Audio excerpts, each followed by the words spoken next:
Waalaikumsalam, berjumpa kembali bersama saya Sandro Jabrik. Mohon untuk tidak menyebutkan nama dan identitas siapapun dalam percakapan ini karena percakapan ini saya naikkan dalam konten YouTube. Gimana ini? Ini tadi yang seperti saya bilang yang tadi siang itu. Ini dan mbaknya yang bersangkutan ada di dalam. Di dalam mana? Dalam rumah, dalam tenda, dalam Di dalam sini, di dalam bintang kejora atau dalam sudah saya conference dunia dalam sama berita. mbaknya yang Gimana, Mbak? bersangkutan. Selamat malam Mas San. Selamat pagi, Mbak. Gimana? Oh iya, selamat pagi Mas. Aku mau minta pendapat. Kan gini, temen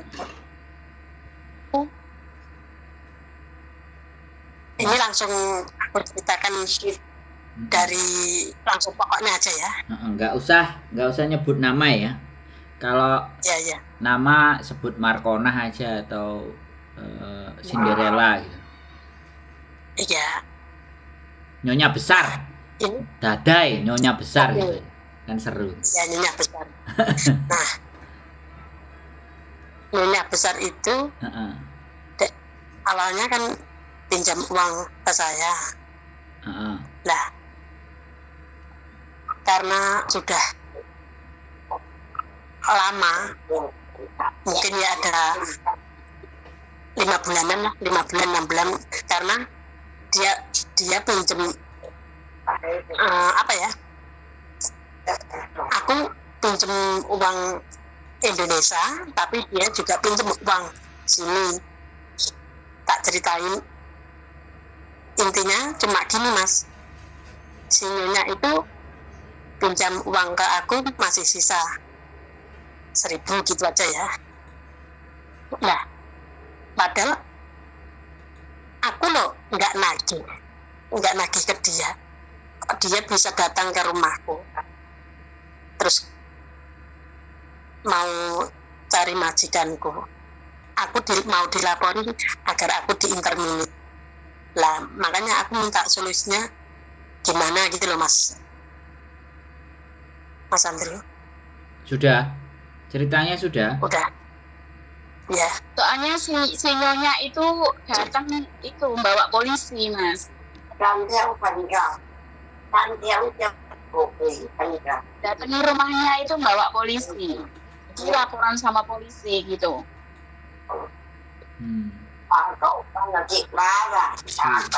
Si nyonya besar. Iya, si nyonya besar itu. Dan si nyonya besar itu bukan cuma satu orang saja dia punya itu minjem datanya mbak-mbaknya PKW itu bukan cuma satu orang saja kayak gitu. Masih ada mbak lain yang dipinjemin datanya buat pinjam utang kayak gitu. Artinya tapi seolah-olah itu semuanya itu kayak menyepelekan babu kayak gitu loh, sampai ngomongin aja kamu itu cuma babu, saya ini orang residensi kayak gitu. Jadinya gimana Mas solusinya Mas? ceritanya udah selesai belum? Kalau belum selesai ceritakan semuanya wis. Ben aku nanti nggak ngomong kalian potong. Sampean motong omonganku jadi gak jelas. Halo? Ya. Halo? Soalnya aku harus memahami. Biar mbaknya menjelaskan yang sedetailnya. Gini Mas Andri, kalau polisi itu nanyain aku cuma gini, temenmu pinjam uang, tapi jangan kamu kasih tahu orang-orang, terus kamu naikkan ke Facebook. Padahal aku itu nggak merasa dan nggak pernah tak unggah nondok Facebook. Kalau sama temennya dia, memang aku bilang, aku minta tolong sisanya yang kurang 1.000 tak suruh kembaliin, tak suruh transfer. Lah kok dia malah marah-marah sama aku. Gitu loh. Oke. Ya, Sekarang giliran saya ya. Kalau saya ngomong, mohon untuk tidak dipotong sampai kasih ya. saya selesai ngomong atau interupsi. Bisa saya potong. Nah, jadi biar nggak kagol. Oke, saya telaah dulu ceritanya sampean. Jadi ini intinya adalah sampean meminjam uang itu berdua. Apakah benar seperti itu? Sejumlah uang kalian berdua atas nama berdua. Iya. Nah, terus habis itu dia masih harus ada mengembalikan ke sampean 1.000. Halo? Halo, iya. Sebenarnya kalau masalah pinjam uang itu sebenarnya udah lunas ya, Mas. Yang aku permasalahkan, memang aku pinjam uang ke dia itu totalnya 10 juta uang Indonesia, tapi dia pinjam uang 27.000 dolar Hong Kong. Ya. Nah, terus dia lunasi, tapi dilunasi itu enggak langsung semua dikasihkan ke aku, itu enggak. Dia langsung potong pinjamanku 10 juta. Apakah itu namanya orang baik? Sopan kah? Gitu Mas Sandro. Oke, kita balik lagi ceritanya ya. Dia pinjam sampean 27, sampean pinjam 10 juta Indonesia. Otomatis kalau 10 juta Indonesia berarti 5.000 Hongkong dolar. Dia pinjam 27, berarti 27 dipotong, yo gak dipotong sih. Oh, sampean dipotong 5.000 apa ditambah 5.000? Berarti dipotong 5.000, berarti balikinnya 22. Wes. Yang jadi masalah di mananya nih? Dia balikin sampean 22 kan? Terus yang jadi masalah di mananya? Ini Mas Andrew, ya maksudnya totalnya 27 itu sebenarnya sudah dilunasi ya. Dilunasi kan waktu pembayaran oke, dia baik, tinggal kurang 8.000 lebih 8.200 karena setiap bulannya kan bayarnya 4.125 toh. Nah, bagi dua aku sama dia. Nah, sisanya kan sisa pembayarannya setiap bulan itu kan 8.000 itu langsung dipotong utangku yang 10 juta itu gitu loh. Ya berarti kan tinggal 3.000. Oke. Tinggal dia ngembaliin ke aku itu kurang lebih 3.600 kayaknya. Ya 3.000 terus. Oke, saya tidak masalah ya, tapi dia pinjam uang selain uang itu, uang belanja ya, 2.500 baru dikembalikan 1.500, berarti kan kurang 1.000 tuh, Mas Andrew. 1.000 kan tambah 3.600 jadi 4.600 toh, yang tadi. Kan 3.600 dia langsung dilunasi, oke, udah aku diem. Nah, tapi dia kan lupa masih pinjam uang aku 2.500 baru dikembalikan 1.500. Kan berarti kan sisanya tinggal 1.000 toh. Nah, itu loh tak minta kok malah dia marah sama aku gitu loh. Terus malah naik datang ke rumahku, terus mau nyari majikanku. Aku dilaporin ke majikanku mau pakai duit gitu loh Mas. Sampean punya catatannya semua? Kalau voice ada, tapi kalau catatannya nggak ada. Nah, ini yang menjadi masalah. Kalau utang-utangan duit itu anak-anak semuanya pasti nggak pernah ada catatannya.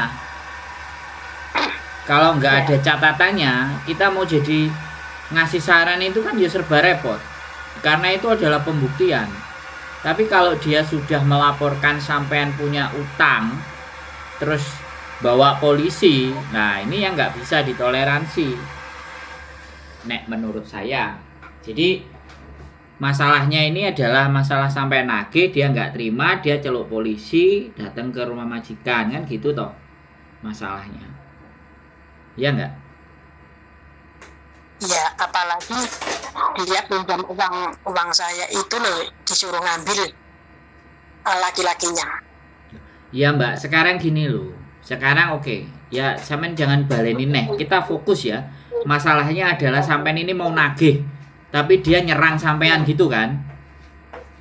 Iya. Nah, kalau sampean nagih dan tidak bisa membuktikan secara tertulis, ini yang akan berat.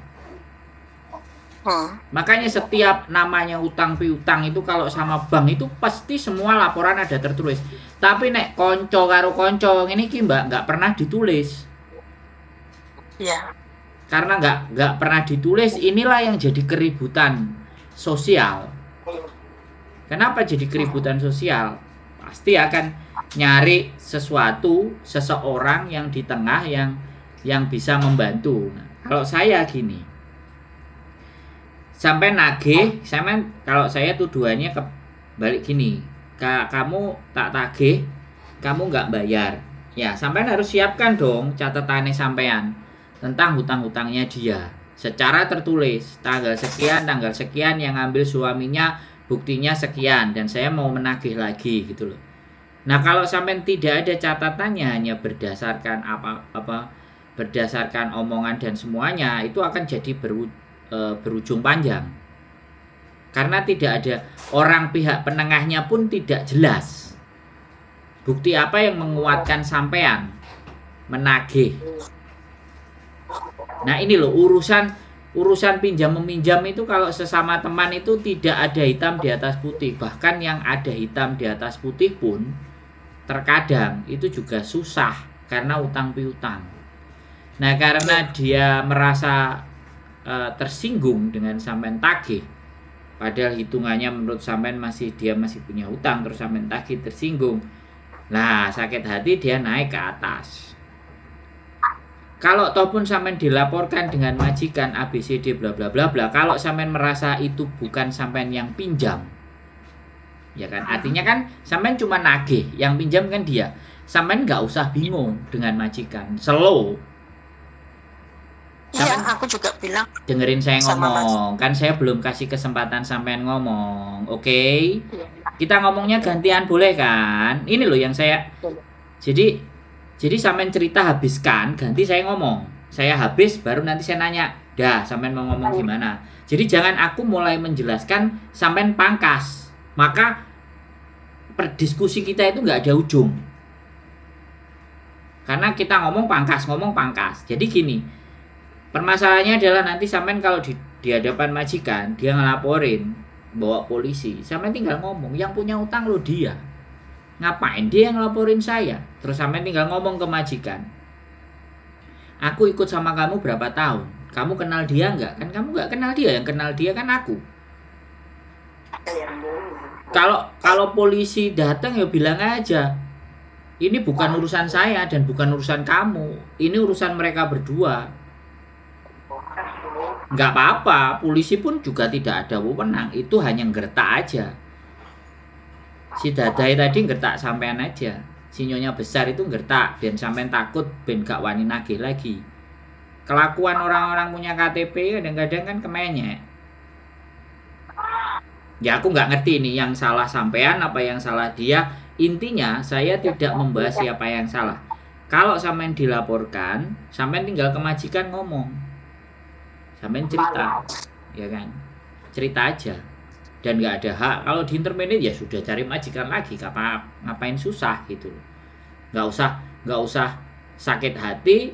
Sampean tunjukkan bahwa masih aku metu majikan iki, aku duwe majikan anyar, malah kue langsung ayo tak viral no, dan nek ngejak padu geger nang sosmed ya digas, membuat laporan ketidaknyamanan ganti balik serang. Aku ndek utang apa dengan dia? Kok dia ngelaporkan ke polisi, ngelaporin ke saya? Mana buktinya? Gitu aja. Nek sampean anjane gak ngutang lo ya. Nek sampean bener lo ya. Sekali lagi, aku selalu bilang, kalau kalian benar lapor dengan saya, ngomong sama saya, nggak perindat-perintut. Tapi kalau ketok salah, engko nang tengah-tengah mesti menggo. Kalau saya begitu, Mbak. Saya nggak pernah dalam diskusi itu membela A, membela B. Yang saya lakukan adalah kalau A melakukan ini, sampean covernya gimana? Nah, sekarang giliran sampean. Enak ini. Halo? Ya Mas, kemarin aku juga bilang sama majikanku, Nah, kalau aku memang nggak merasa pinjam, nggak merasa pinjam, wong dia malah aku nagih ke dia, kok malah aku yang dilaporin, kok aneh. Terus lah sih, bilang, terus itu yang laki-laki itu siapa? Aku bilang temen nih. Terus bilangin majikanku, bilang kenapa kok kesini? Ya nggak tahu. Aku dengar pokoknya mau lapor sama majikanku agar aku bisa diinterminate gitu aja.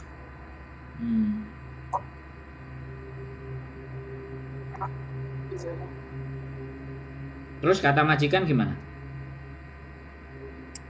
Ya terus kan majikanku dua hari kan nggak tinggalnya kan nggak sama aku toh, 2 hari pulang toh. Terus tanya, Cici, kamu itu sebenarnya bulan 1 itu finish kontrakmu udah habis belum?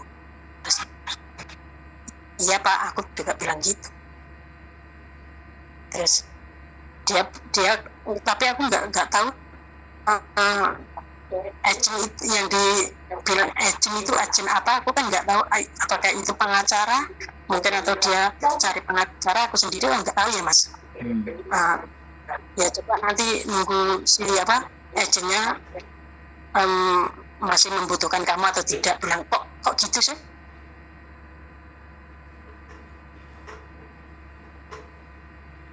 Halo? Iya. Membutuhkan pengacara, membutuhkan kamu. Aku kok bingung memahami kasusnya sampean ini. Dia itu ngancem sampai nanti dilaporno di pengacara. Nah, aku sendiri kan nggak paham sama omongannya majikanku. Kan waktu polisi itu aku disuruh cari agent. Nah, terus aku bilang saya itu nggak tahu agent itu agent apa, maksudku kan gitu teman. Nah, terus? Atau agent pengacara atau agent khusus pekerjaan, aku itu kan gitu loh. Terus ya udah nggak apa-apa, polisi ini bilang gitu, nanti tak carikan agent aja. Lah dia minta dataku, minta KTP ku gitu. Ya tak kasih KTP ku. Mungkin atau dia telepon sama bosku sendiri, aku kan juga nggak tahu. Terus mungkin bosku disuruh cari agent atau gimana, aku sendiri juga nggak tahu. Makanya terus majikanku bilang nanti tinggal nunggu agentnya gimana, bilangnya gitu aja kok Mas Andrew.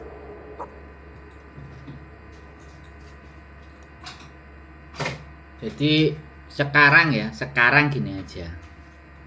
Nek menurut pendapat saya, wis sai legoy. Ya, mle kemto. Yang penting sampean kerja bayaran, wis. Tidak usah dan tidak perlu bereaksi dengan apa yang dia lakukan. Yang Nyonya Besar lakukan itu tidak perlu ditanggapi dan direaksi. Intinya kalau sampean mau nagih, tetap lakukan penagihan. Terus sampean mulai gawe coret-coretan catatan.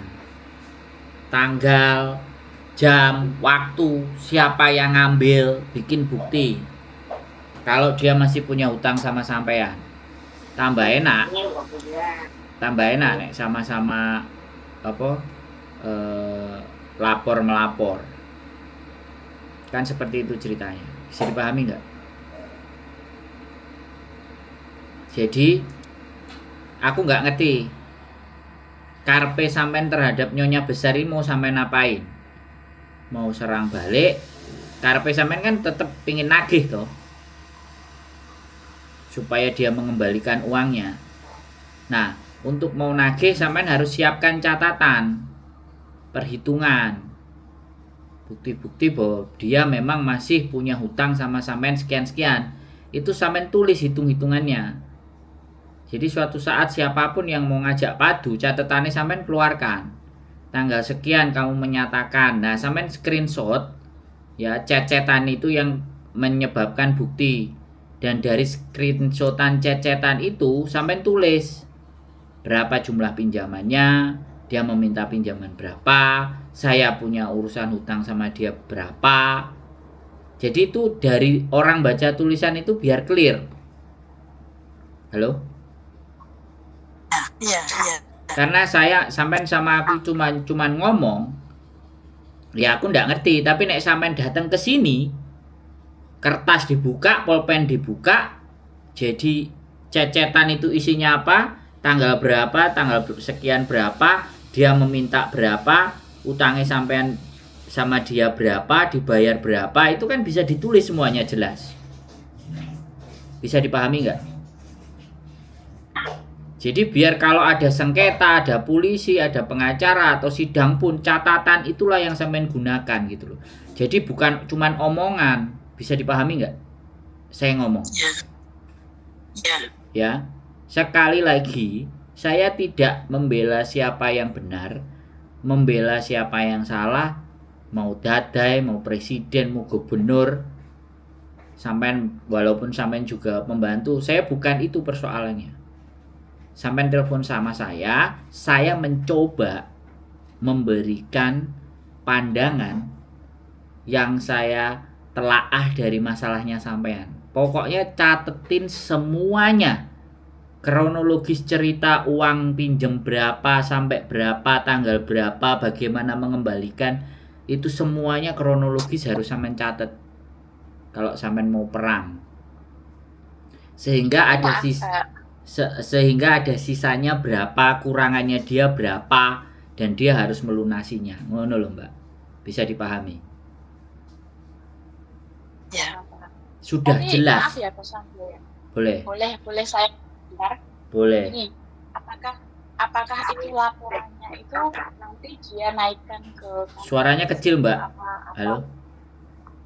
Oh gini, maaf, apakah itu laporannya itu laporan dia yang membawa polisi itu apakah bisa naik sampai ke sidang kayak gitu? Tidak kan, itu cuma, maksud saya kan dia bawa polisi itu cuma gertak saja gitu kan? Ya satu sisi dia melakukan pelaporan. Nah kan saya nggak ngerti laporannya apa. Aku dituduh ngapain? Bilang kan sama tanya polisinya. Kamu minta KTP saya, kamu menuduh aku sebagai melakukan hal apa? Kan harusnya begitu. Nggak langsung dikasih KTP. Loh sik sebentar. Masalahmu kamu nyari saya ngapain gitu. Saya bertindak apa gitu. Apakah saya mencelakai orang ini? Kan harusnya begitu. Nah sampean langsung sampean kasih KTP-nya. Kalau aku nggak mau. Sik, polisi awakmu lapo. Ya dong, boleh kan begitu? Harusnya bertanya dulu gitu ya. Iya dong. Aku salah apa? Gitu. Aku melakukan kejahatan apa kok awakmu nakoki KTP-ku? Kan sampean iso ngomong bahasa Kantonis. Iya, paham. Jadi apapun, sekali lagi, kalau sampean merasa tidak bersalah, tunggu dulu. Jangan langsung kasihkan KTP, menurut saya lo ya.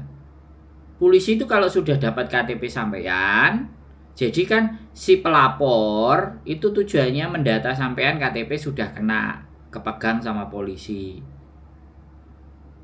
Itu pun akan dikasuskan nanti panjang. Dan sampean pun bisa nuntut balik. Kalau sampai aku nggak terbukti, kamu tak tuntut balik, bisa. Walaupun sampean pembantu dia permanen residen, kalau sampean menang. Hongkong kan bukan persoalan siapa residen siapa pembantu, bukan. Hongkong permasalahannya bukti mana yang jauh lebih kuat. Bisa dipahami nggak omongan saya? Ya kalau paham Pak. Ya. Kalau polisi Hongkong itu dia nggak akan bertindak kalau tanpa bukti ya. Sekarang gini ya, Saya kan tadi bilang molegoy, ya kan? Kita nggak usah mikirin yang terlalu jauh. Tapi sebagai bentuk persiapan sampean dalam menghadapi orang ini, semua kejadian, semua hitung-hitungan pinjaman sampean tulis. Wis mau tak baleni berapa kali? Jadi kita jangan ngeyel-ngeyelan. Terus dengan emosi yang gede terus mau musuhin dia. Enggak, sekarang kita persiapkan bentuk semua catatan, screenshotan dia pinjam duit dan semuanya itu di print, di screenshot terus di print, ditaruh di kertas. Terus sampean menceritakan kronologis ceritanya antara sampean bersinggungan dengan dia, Nyonya Besar itu. Awal mulanya bagaimana, bercerita, ketemu, janjian, mau hitung-hitungan ABCD itu sampean tulis. Kalau sampean diajak perkara itu yang sampean majukan. Dan kasih saksi-saksinya, hadirkan saksi-saksinya, biar sampean kuat, bisa dipahami saya ngomong. Bisa. Mas Andrew. Boleh. Lah kalau buktinya lewat voice note itu apa bisa di print Mas? Ya nggak apa-apa. Ya kalau buktinya rekaman, ya sampean ganti nyeritakan secara cerita. Jadi sampean kayak ngarang. Oke, pada tanggal sekian dia memvoice saya. Pokoknya runutan kejadian itu sampean ceritakan, dan voice note-nya tanggal jam itu kan bisa ditulis. Bisa dipahami nggak? Voice note-nya di HP sampean itu bisa sampean tulis. Voice note ini berbunyi. Semuanya ditulis dalam bentuk tulisan. Kan itu ada suara. Suara kan ada kalimatnya. Terus voice-nya kan ada tanggalnya, ada jamnya, dia ngomong berapa menit. Kan jelas semua. Iya. Paham nggak? Paham. Ini yang menyebabkan teman-teman itu dalam bersengketa tentang hutang piutang itu di sini. Tidak ada bukti, tidak ada catatan, tidak ada saksi, tidak ada rekaman video. Sehingga pada saat bersengketa, wong sing kaya aku iki sing diwaduli, berpikir keras. Ora melok duwe masalah, tapi melok mikiri masalah wong. Bisa dipahami. Makanya saya menjelaskan kepada sampean, tolong kronologis itu penting sampean catat. Dari awal perjanjian sampai akhirnya muncul perseteruan, pergegeran, pertengkaran.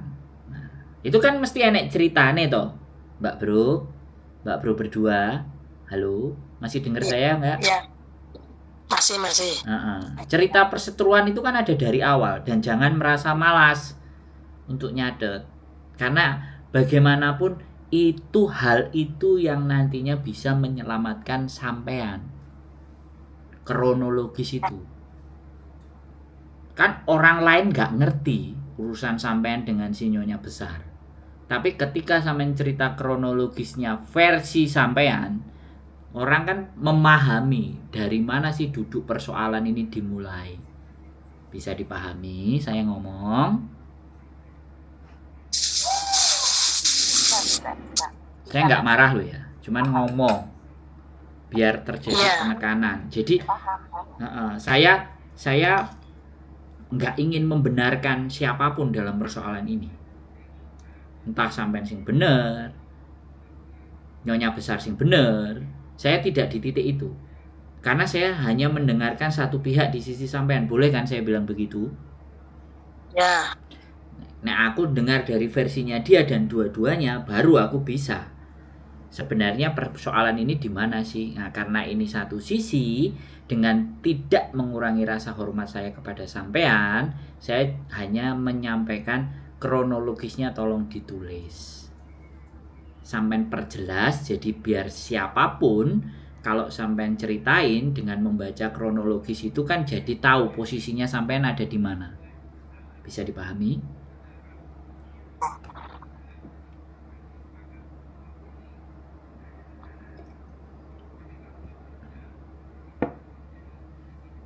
Halo. Halo. Nah, nanti kalau sampean sudah nulis kronologis, sampean mau sengketa ini ditengahi oleh KJRI, tak anter ketemu sama polisi, konsul polisi KJRI. Wes. Ya Kak. Gak masalah, kita selesaikan dengan sesama orang Indonesia. Kalau memang nggak bisa, baru digas hukum Hongkong. Ayo gitu. Konsul sama Pak Agung ya Mas. Kenapa? Konsultasi sama Pak Agung. Pak Agung sudah pulang. Sekarang namanya. Oh? Sekarang yang gantiin Bu Yulia, Oh, konsul udah kepolisian. ganti. Halo? Iya. Aku sudah ganti, sudah pulang. Sudah pulang. Mas Andro, tinggalnya di mana Mas Andro? Saya di kantin. Di kantin. Ya, Daerah mana itu Mas? kantin itu Kamsung Road, MTR 1 jam sebelum Yulong. Setelah Jungwon West. Iya. Bisa dipahami? Bisa Mas. Wis punya pandangan opo cik ganjel, cik anyel.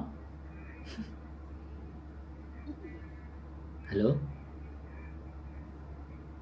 Halo? Hui. Iya Mas Andro, nanti kalau ada waktu aku tak main ke tempatnya Mas Andro aja, nanti biar enak, biar leluasa aku cerita sama.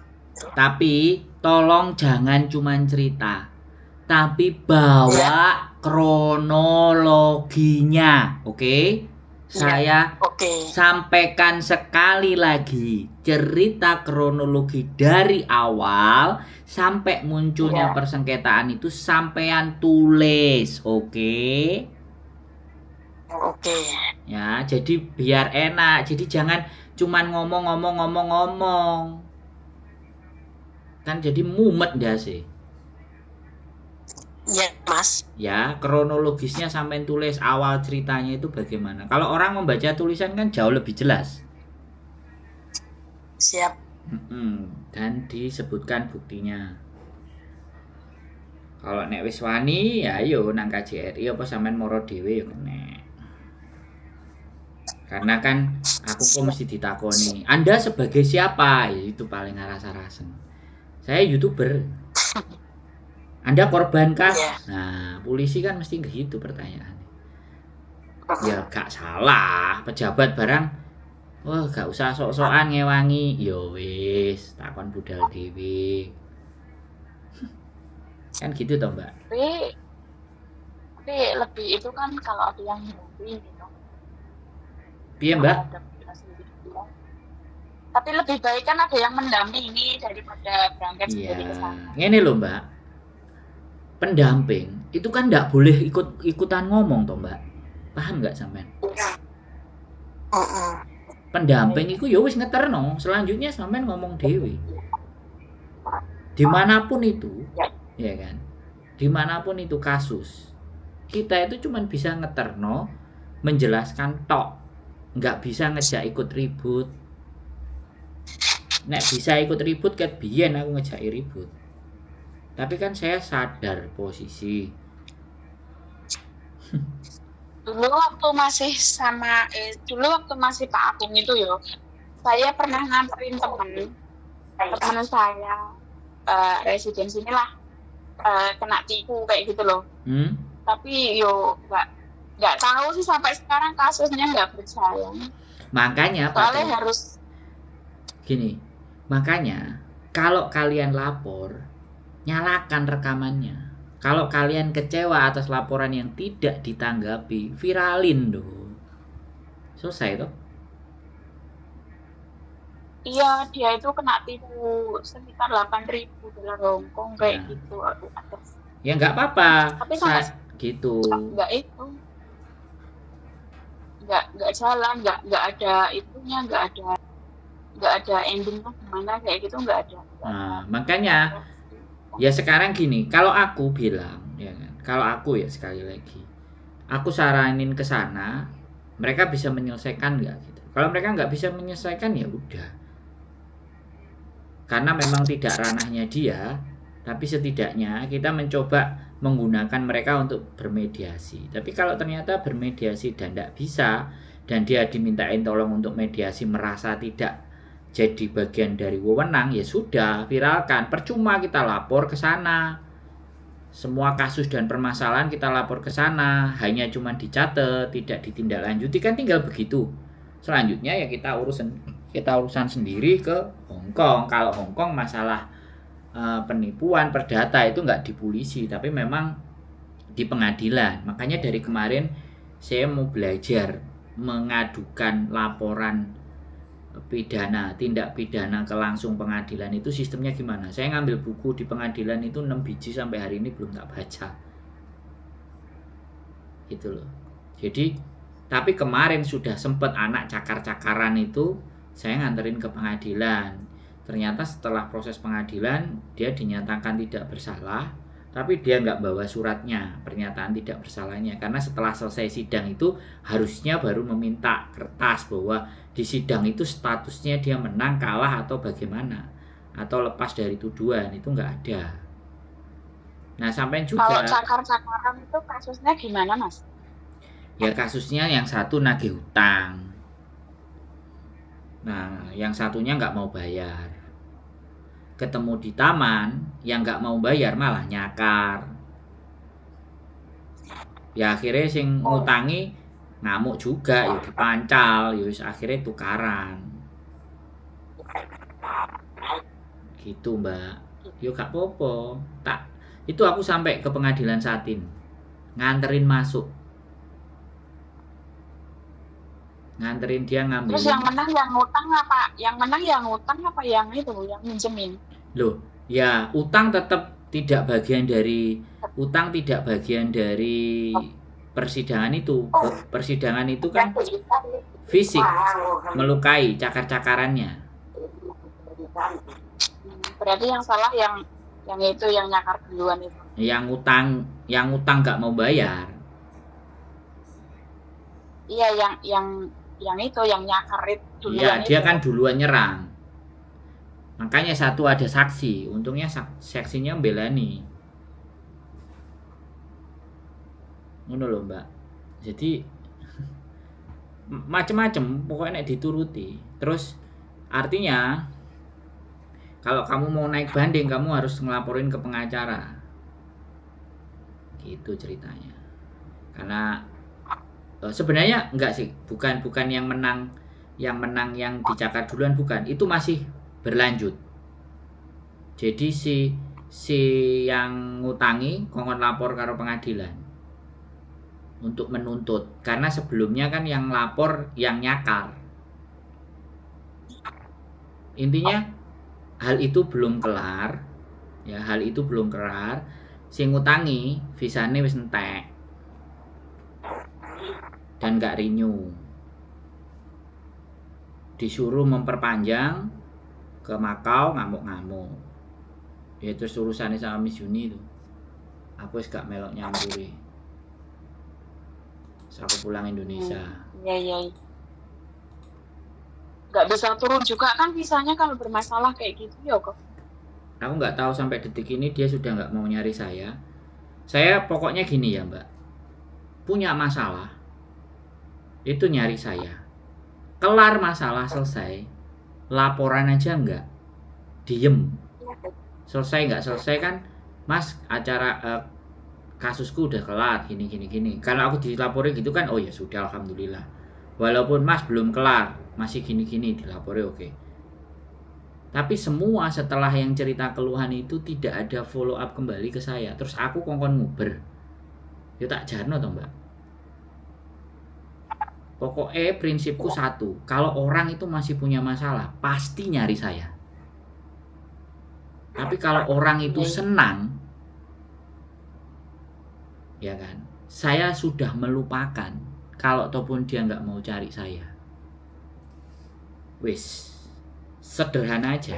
Daripada aku arep-arep kayak sampean ngene iki mang wis tak kandhani ngene-ngene, ya kan, terus ngajak padu, kronologi wis ditulis, bla bla bla bla bla, terus suatu saat kejadiannya tenang-tenang dan diam-diam saja, Terus ya wis, wis gak enak apa-apa lah apa aku goleki Sandro. Ya aku gak apa-apa yo, yo gak kudu digoleki. Ya sudah, berarti orang yang nggak nyari saya merasa mereka sudah baik-baik saja. Ya saya bersyukur. Iya toh? Iya. Artinya Iya kok. apa saran yang saya sampaikan ya wis terlepas dia bener gak beres gak bala. Lah kalau dia nyari saya lagi kan otomatis saya bisa kekurangannya di mana, kelirunya kurang apa. Kalau misalnya kayak sampean tadi ngomong ke KJRI nggak diapa-apain, nah kita nggak lapor kok, nggak lapor lagi, tidak ada tindak lanjutnya dan tidak mengejar lagi, ya KJRI pun ya juga mendiamkan aja, sama kayak saya kan. Kalau teman-teman sudah dikasih saran terus dicoba berhasil dan enggak, sampai saya itu ngomong kayak gini, Mas aku kamu anterin ya, aku menyerahkan diri overstay. Aku bilang janji ya Mbak, tak bantu. Tapi nanti kalau udah kelar semuanya urusan sampean selesai, sampean telepon aku ya. Ceritakan semuanya dari awal sampai akhir. Janji ya. Ya Mas aku janji. Ya itu terakhir aku bikin konten yang anak overstay perjalanan menyerahkan diri dari awal sampai akhir. Dia sudah selesai 6 bulan aku nggak dicari, aku ya anggap ya wis lah, mau masuk penjara, mau tapi ternyata di 7 bulan dia WA. Mas aku pulang hari ini, tiketnya ini terus nyampe rumah. Aku tak sampai rumah dulu ya Mas, nanti kalau sampai rumah aku follow up, aku mau cerita. Oke, aku gak ngarep-arep itu. Udah nyampe rumah 2 minggu, mohon maaf Mas, 1 bulan sih, 1 bulan kemarin masih sibuk gini-gini, sekarang saya sudah punya waktu Mas untuk bercerita. Mas Andronya punya waktunya kapan? Nah itu kan aku jadi dari awal aku tangani sampai akhir kelar aman. Ya saya bisa cerita, itu yang saya senang. Tapi saya tidak mengharap wis tak anggap dari awal aku ngomong, berikutnya teman-teman selesai kelar monggo. Ya sudah, karena tidak ada kewajiban untuk balik lagi cerita ke saya. Jadi dari situ akhirnya kadang-kadang beberapa subscriber nanya, Mas yang cerita itu gimana sekarang kelanjutannya kan kayak gitu. Wah Mbak orangnya gak nelpon ya berarti anggap aja baik-baik saja. Aku pasti gitu komen. Kalau dia masalah kan dia pasti cari saya lagi. Oh iya ya. Jadi ke Mas Andro ya memang cari yang kena masalah aja. Ya anggap aja begitu. Slow aja toh Mbak. Kan nggak usah pusing gitu kan. Ya kan? Jadi wis saya rasa dari penjelasan saya sudah cukup atau belum, atau butuh bagaimana lagi, atau kira-kira seperti apa lagi, monggo. Atau nanti ketemu lagi, monggo silahkan, terserah sampean. Kalau saya sudah paham kok. Sudah ya? Iya kalau aman? sudah. Oke Mbak dua-duanya oke? Oke Mas, makasih ya Mas Andro. Siap, tetap semangat ya. Tidak ada masalah yang tidak bisa diselesaikan. Pokoknya sabar dan tenang ya. Oke, sehat selalu ya, tetap semangat. Yuk. Amin. Terima kasih. Bye. Assalamualaikum.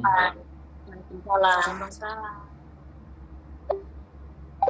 Ya teman-teman, panjang kali lebar. Ya begitulah ceritanya. Semoga kalian sehat selalu dan dijauhkan dari masalah. Tetap sehat dan semangat. Keep stay tune my YouTube channel and see you next video. Bye bye.